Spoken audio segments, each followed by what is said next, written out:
Hey, good morning and welcome back to the channel.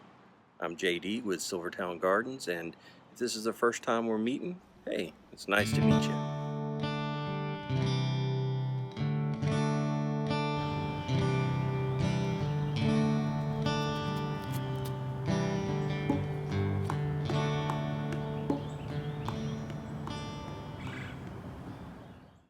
So this is a cherry tomato plant.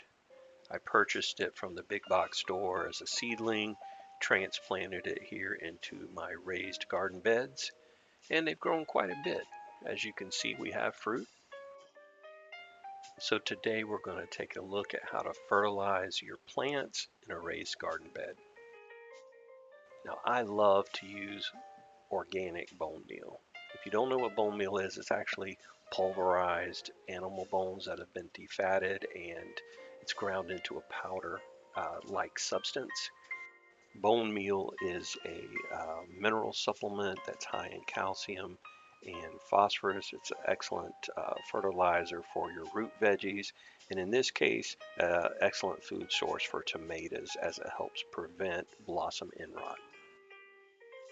We're also going to use a tomato and vegetable garden fertilizer plant food. The NPK on this is 12-10-5. You can definitely use whatever your preference is, and always check the back of the bag to see what the application mixture should be. In this frame you can see some basil, which is an excellent companion plant for tomatoes. Now here you can see I've already sprinkled in the bone meal at the base of the plant. And actually, a few weeks ago, I sprinkled in some crushed eggshells as well. So as you can see, I'm using a small fork to work in the eggshells, the bone meal, and the tomato and garden vegetable fertilizer. This is kind of a low disturbance approach to protect the roots and the soil. So once you have the fertilizer mixed well into the soil, you'll want to replace your mulch and then do a deep watering so that the plant can receive the nutrition from the fertilizer and the water that it needs for healthy growth. And I'm on the deck here. I'm calling it my kitchen garden, but it's my raised garden beds. They're made of cedar and metal. I picked those up at Wally World as well. Not really a shopper of Wally World, but lots of good deals on this fertilizer. For example, maybe the tomato food is normally $6 a bag. It was marked down to 99 cents, so I couldn't pass that up. So anyhow, let's get back to this smoothie and then we'll get back to the episode.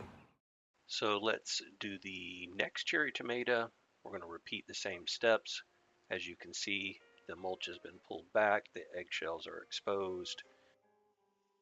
So one thing about the bone meal, like I said, it is a very fine dust-like substance, so you'll want to make sure if it's a windy day that you wear protective glasses, don't get it in your eyes.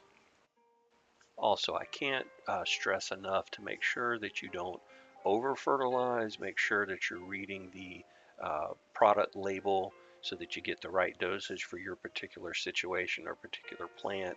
They all have different needs.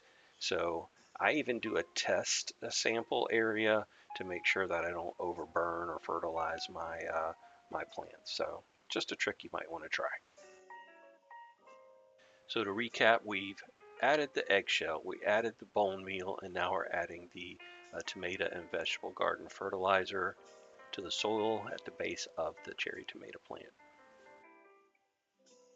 Once again, we're going to mix all of the amendments together in the soil using that low disturbance approach to the soil and the roots.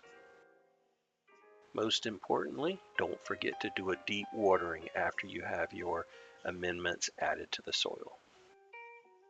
So we're going to close out today's video with just a look back at the raised garden beds. Once again, I purchased those at Walmart. They were on sale. I think they do a good job. It provides easy access for my kitchen garden.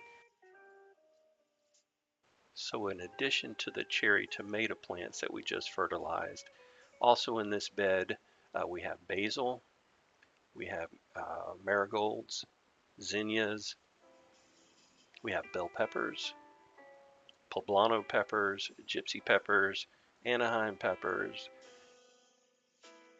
looking like it's off to a good growing season. If you enjoyed the video, how about giving it a thumbs up, like it, even subscribe, and leave comments? I appreciate it. Thanks so much.